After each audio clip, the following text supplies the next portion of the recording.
You guys voted for it, so here it is. This is going to be a video all about nonverbal learning disability. Hi, if you're new here, welcome. My name is Samantha. This is not your average glow up, a safe place where we come and we talk all things mental health. If you're not new here, welcome back. Happy to have you. You're probably one of the people who voted to do this video. So let's get into it. I didn't take notes. I first want to start off this video with a big disclaimer. This video is not intended for self-diagnosis. In order to be diagnosed properly with nonverbal learning disability, you should see a neurologist. It is a very difficult disability to actually be diagnosed with, and it's very difficult to fully understand or be diagnosed with it because it has a lot of overlap with other disabilities. So you may find yourself while watching this relating to a lot of what I have to say, but that does not necessarily mean that you have this disorder, because there's a lot of overlap with this disorder and some other disorders. So please, please, please do not take this as an opportunity to self-diagnose. At the very least, talk to a psychiatrist or a therapist or your general health care physician of the possibility of you having this disorder, and then they can refer you to a neurologist, which would be able to do the proper testing for this disorder. Okay, so backstory. I'm 30, but when I was little, my father lived in Wisconsin with my stepmother and my two brothers, and my mom lived here in Florida with my stepdad and my little sister. So I predominantly grew up living with my mom here in Florida. I went to school here in Florida, and I pretty much just went every summer and every other Christmas to Wisconsin to visit my dad, with the exception of a couple of years. In first grade, for some private family matters, reasons that I'm not going to disclose here on this channel because it's private. In first grade, I lived with my dad and my stepmom and my two brothers in Wisconsin. While there, and I had struggled with school and social-emotional issues my entire, adolescent years or whatever, but my biological mom, she's a great mom. She's actually a teacher. She's very loving and, has been constantly in my life, but she's a tough love kind of mom. So we never got me tested or anything. But when I went to Wisconsin, the school and the academics in Wisconsin vary greatly from the schools here in Florida. To be quite frank, our education system in the South sucks. That's no hate on the teachers or anything here, but our education system just, it's not it. So when I went to Wisconsin, they very quickly noticed that there was something different about the way that I learned. The teachers at the school that I went to in Wisconsin, they were trained to pick up on things more so than they are here in Florida. Also, as a disclaimer, my brother also has this disorder, so my stepmom already knew what the disorder was and knew the signs and the symptoms and what to look out for. So it was actually because of my stepmom, which since then her and my father have had a divorce, so she's no longer, I guess, my stepmom, but for, reference sake, we'll just call her my stepmom. Her name is Denise. Shout out to Denise. Thank you for, helping me get this diagnosis. But my stepmom was actually the one to take me to get tested for this because it is a disorder that, for some reason, does tend to run in families. But there is no known cause for nonverbal learning disability. It's actually thought that there's a possibility that it might actually be environmental causes, but they do know that there's a correlation with it within families, that it could possibly be hereditary because my brother has it, and it tends to run in families, which likely means that my father probably has it and wasn't diagnosed. My father was, I guess, diagnosed with dyslexia, so just, so on and so forth. Anyways, so nonverbal learning disability has a lot of overlap with ADHD and autism. And back when I was diagnosed with it, which was many, many moons ago, I'm currently 30 and I got diagnosed with it in first grade. But back when I was diagnosed with nonverbal learning disability, it was actually considered on the autism spectrum. It was actually, because autism is a spectrum disorder. And it was actually on the autism spectrum back then, but since then, after doctors and stuff doing more research on it and such forth, they've taken it off of the autism spectrum disorder, and now it's its own separate entity. But it does still have a lot of overlap with autism, ADHD, and it has some like OCD-like tendencies. So let's break down some of the characteristics of this disorder. But in order to first help you to better understand this disorder, I do need to put out another mini disclaimer that women in general, young ladies, girls, women, are less likely to be diagnosed with learning disabilities and neurological disorders than guys, because back in the day when all this stuff was being written up and yada yada, they were predominantly doing studies on men, on male brains, and we know today that female bodies and male bodies are entirely different, and we operate in different ways. Also, because of societal norms, some of the symptoms of certain neurological disorders are missed in women because women are seen in society as naturally more submissive and shy and what have you.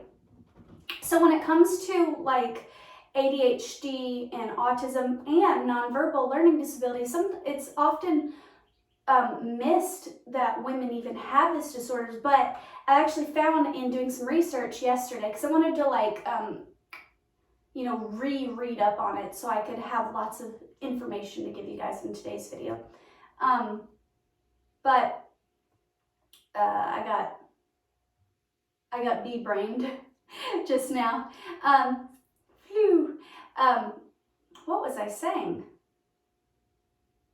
I don't remember what I was saying, but anyways, so women oftentimes are not as easily diagnosed because our mannerisms are different and the way our brain chemistry works is different. But this neurological disorder is actually pretty equal. Men and women get it about the same amount. So that's a fun fact. But anyways, let's talk about some of the characteristics of nonverbal learning disability. For starters, the name is actually really, really misleading. I'm not sure why they named it this, because it's kind of the exact opposite of what you would think nonverbal learning disability is. Nonverbal learning disability is actually where you learn from auditory input. So some of the characteristics of this disorder are that you might not be able to pick up on tone or facial expression or subtle social cues, but you take things quite literally. So when learning,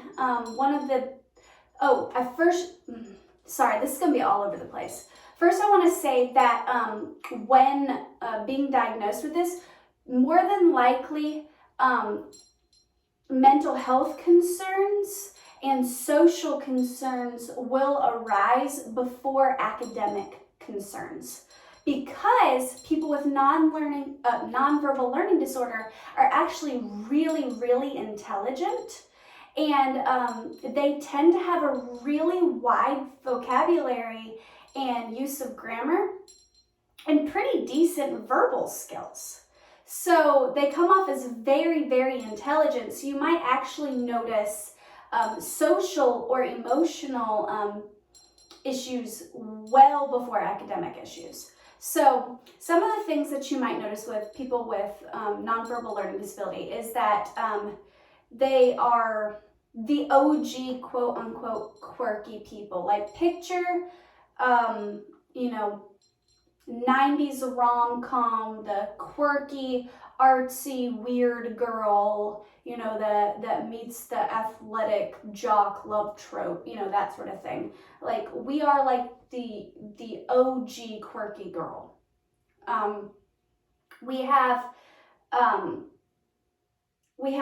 We're naturally very clumsy. That's one of the characteristics of this disorder.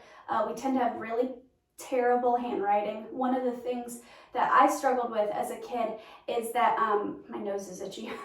That when I would write, I would press really hard with my pencil, and a lot of times it would tear my papers.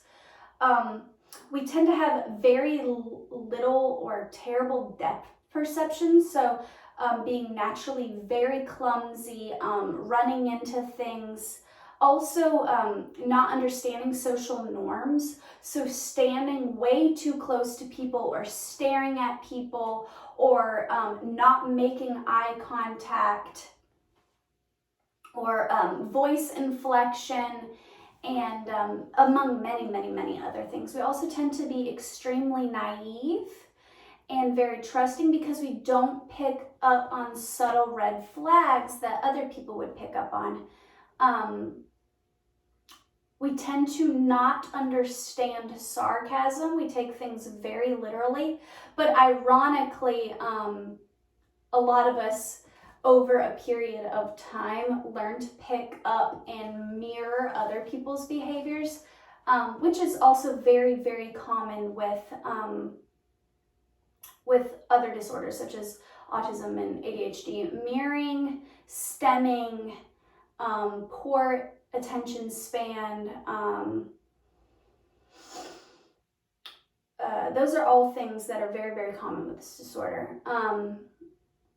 Anxiety is very, very prevalent with this disorder because we don't understand social norms, and like ADHD, we either get overwhelmed by stimuli or we don't get enough of it. It's kind of like our brains go from like zoning out and like very calm to like, life is awesome, and all over the place. So I do it as a disclaimer. I also was diagnosed with manic depressive disorder as a teenager.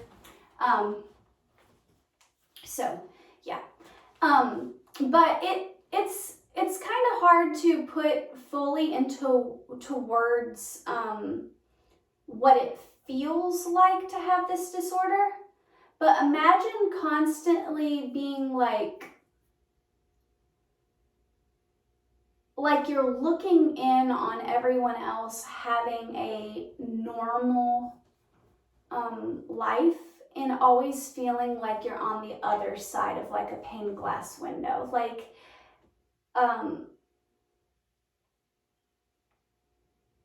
Like you always feel almost like the outcast because people deem you as weird or quirky, or like a common characteristic is that they're the kids that just don't get it. Like fads and social norms and like what's cool and like sarcasm and certain sense of humors, and like we just don't get it.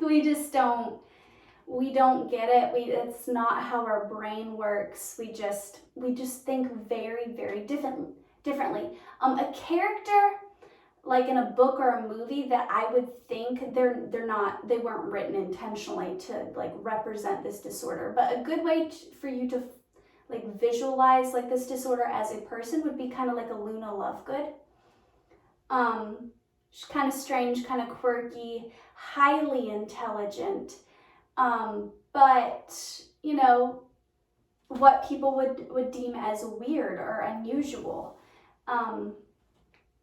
That is essentially nonverbal learning disability. They are characterized academically as being terrible at math, but like math is for some reason just something we struggle with. Our brains just don't operate in that way at all, which I got that characteristic down pat. Shout out to Mr. Lubke, the only math teacher to ever help me actually understand math. He was a teacher in Wisconsin. He was awesome.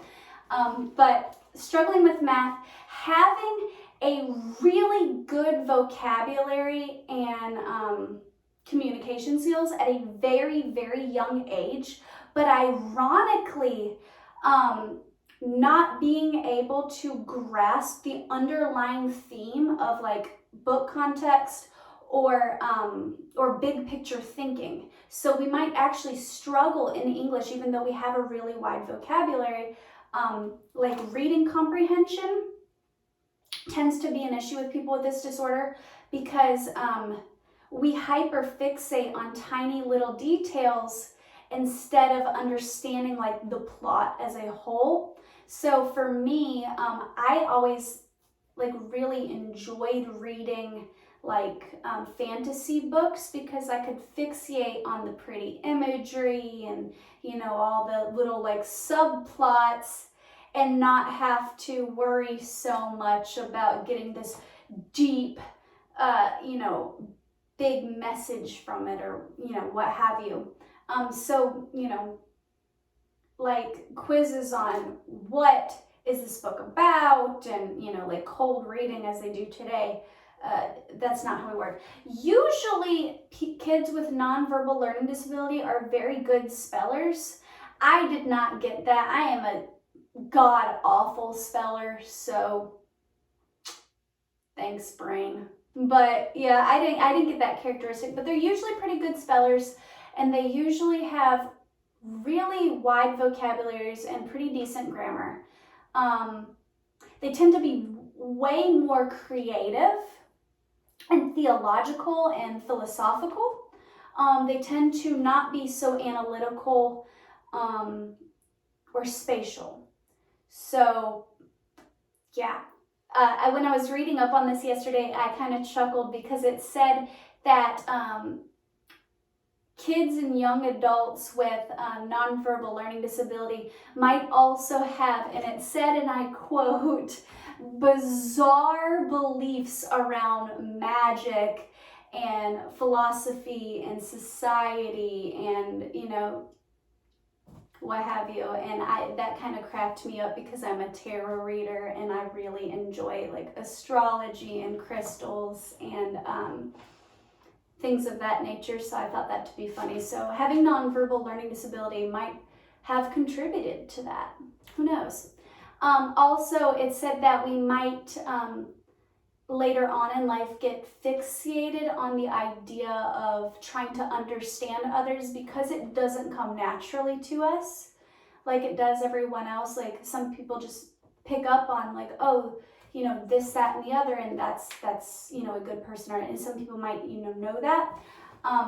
We often struggle with an identity crisis because we don't fully understand others, and we spend so much time mirroring and mimicking others and masking that oftentimes we tend to lose our actual personality. Like we have no fucking idea who the hell we are.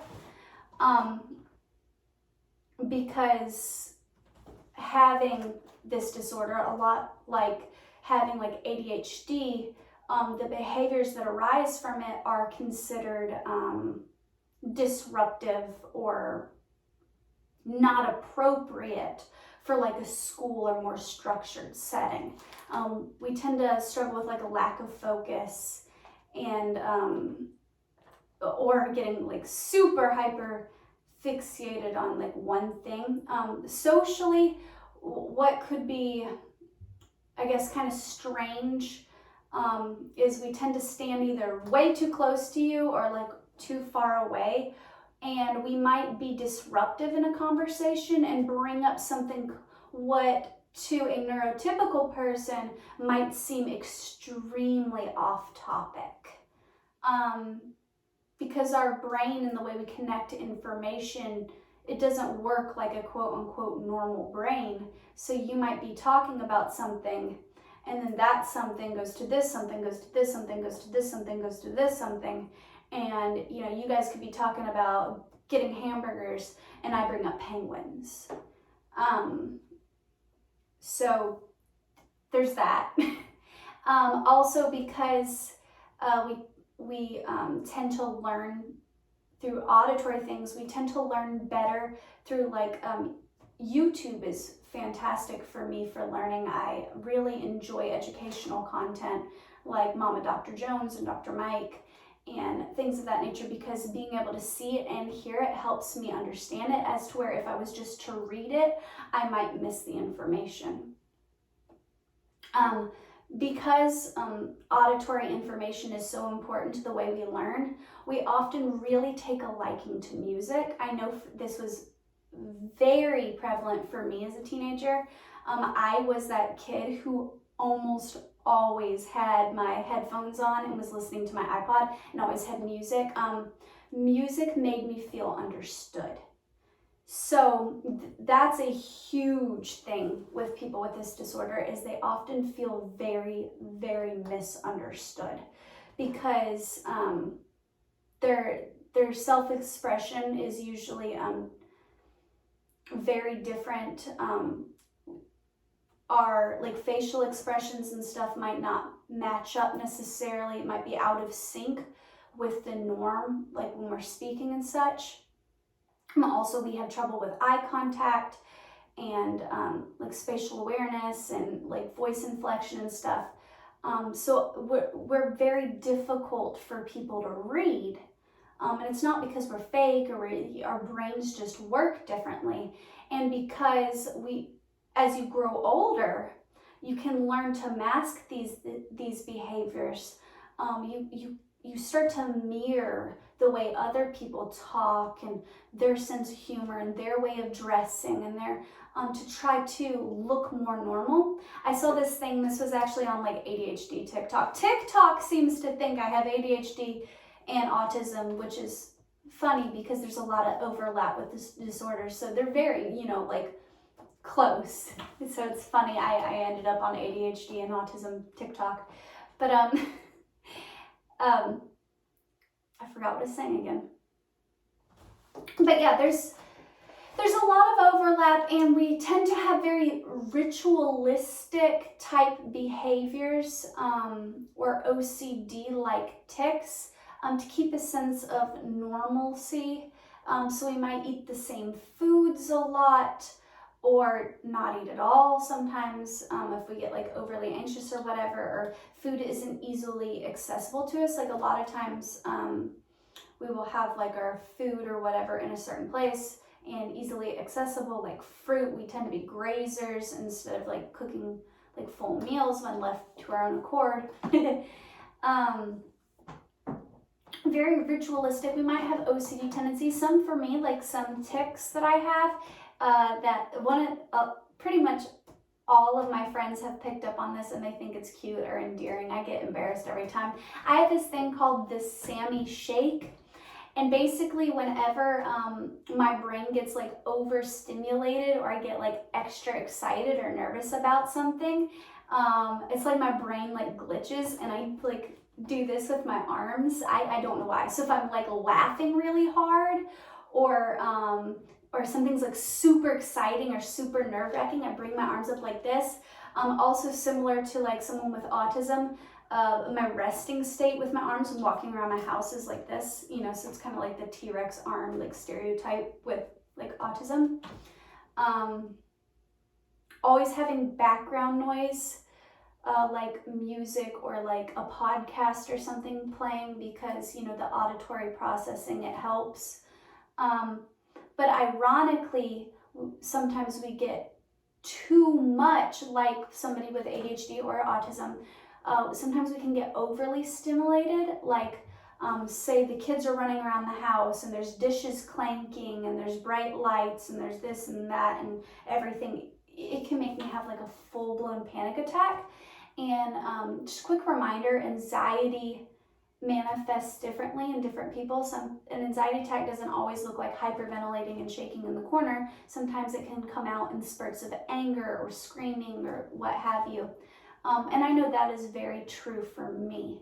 So I can go from like constantly needing background noise and needing to be stimulated in order to, you know, stay present and to learn, to like needing like, you know, and that's another thing for me. Like when I get really stressed out, I'll do this with my hands sometimes, like, wah! You know,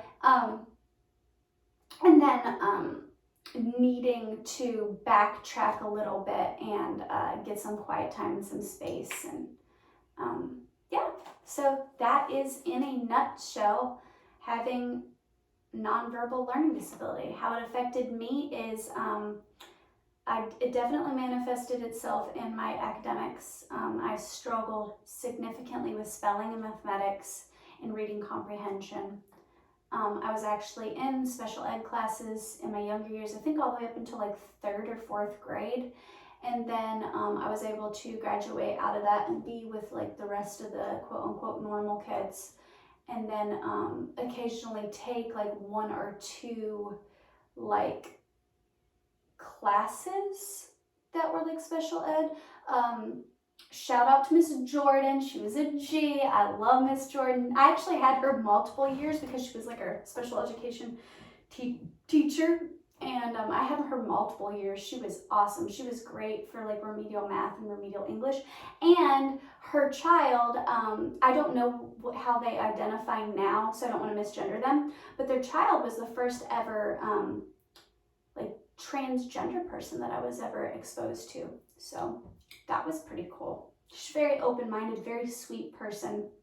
Always encouraged creativity and being your true and authentic self. She was a G. I loved Miss Jordan. So shout out to her, Miss Kavanaugh, Miss Braxton, Mr.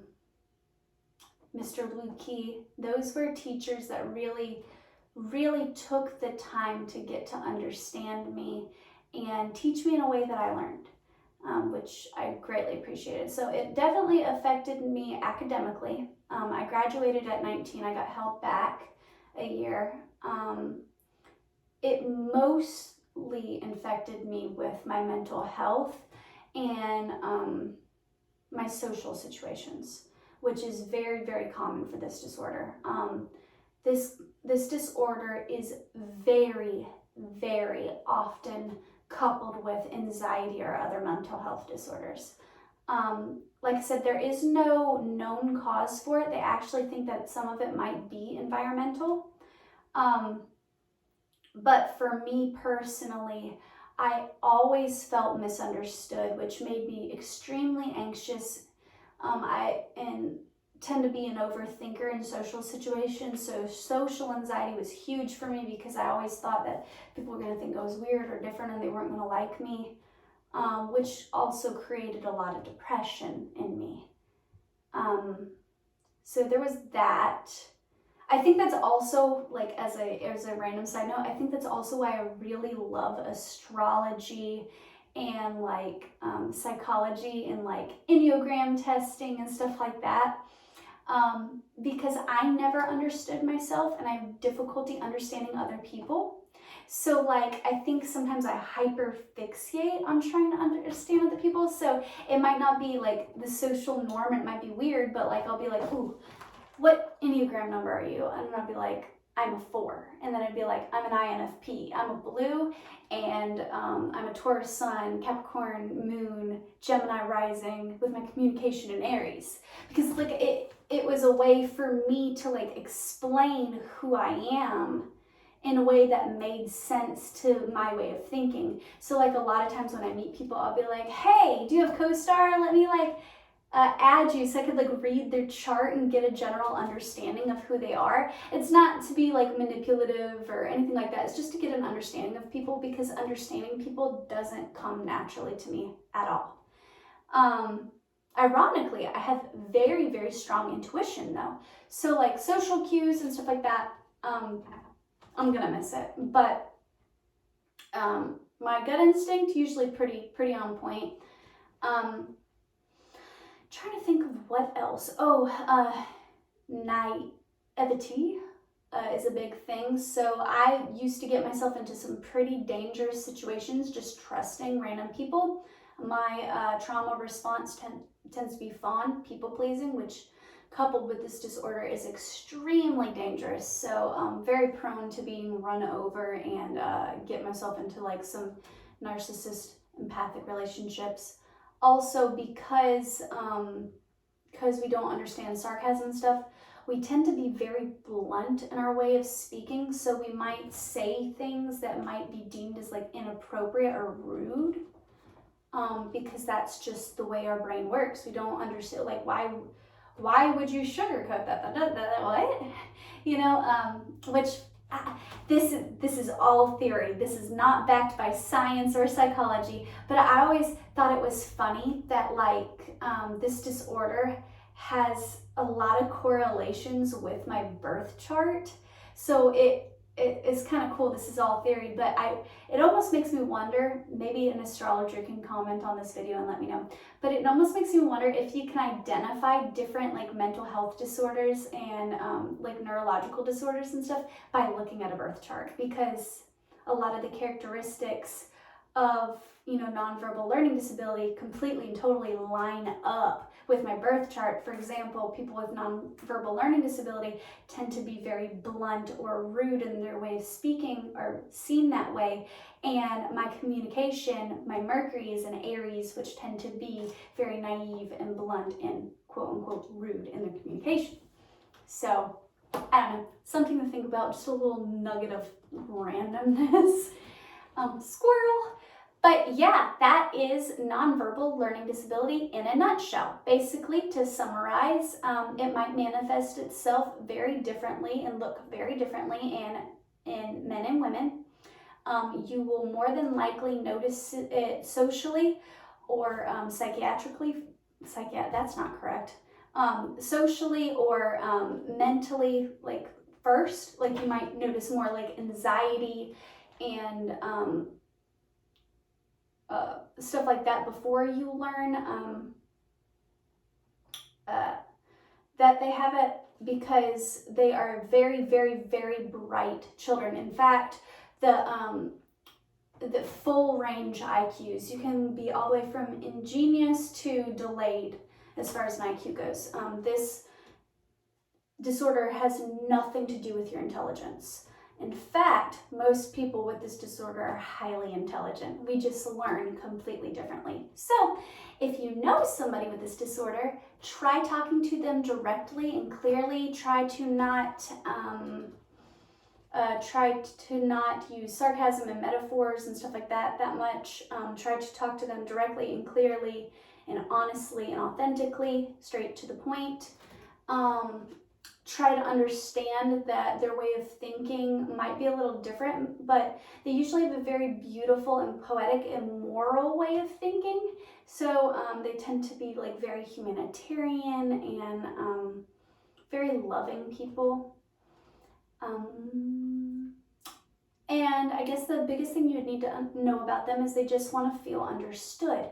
So taking the time to ask them questions about themselves, like, you know, what's your favorite color? What's your favorite music? What's your favorite book, movie, stuff like that? That's like our love language. We love to feel understood. We like those deep conversations.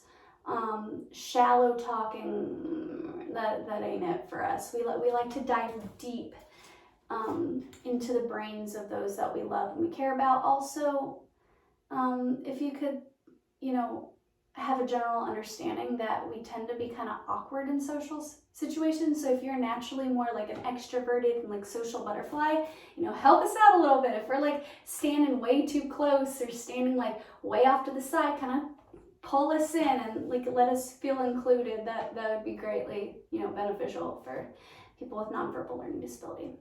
So yeah, I hope that helps you get to know me a little bit more, and I strongly encourage you to do your own research. As with anything that you learn on the internet, please don't just take everything that I say verbatim, because I am not a doctor, psychiatrist, a therapist, a neurologist, or any of the above. I'm just a girl that was diagnosed with nonverbal learning disability in first grade. Thank you. Hope you guys have a wonderful day, and I love you. Bye.